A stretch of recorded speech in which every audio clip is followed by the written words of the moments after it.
What is the warranty on a Walmart EverStart battery? Walmart's EverStart batteries typically offer a limited warranty that ranges from 18 months up to 36 months. The exact length depends on the battery type you purchase. Most car batteries fall into this range, giving you a solid window to claim a replacement if something goes wrong. This warranty protects you if the battery fails under normal use within that period. The warranty mainly covers any defects in materials or workmanship that cause your battery to fail early. However, it does not cover damage caused by improper installation, abuse, or neglect. If your battery dies because it was left drained for too long or was installed incorrectly, the warranty won't apply. Always keep your receipt and follow installation instructions carefully. To claim your warranty, simply take the faulty battery back to any Walmart store with your original receipt.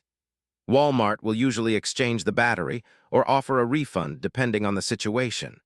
Some locations may require you to bring your vehicle or proof of professional installation, so be prepared with any additional info if asked. A little tip: always keep your purchase receipt safe and double-check the warranty details printed on the battery itself or the packaging.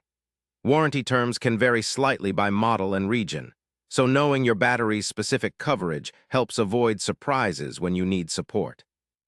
Subscribe for daily answers to questions you didn't know you had.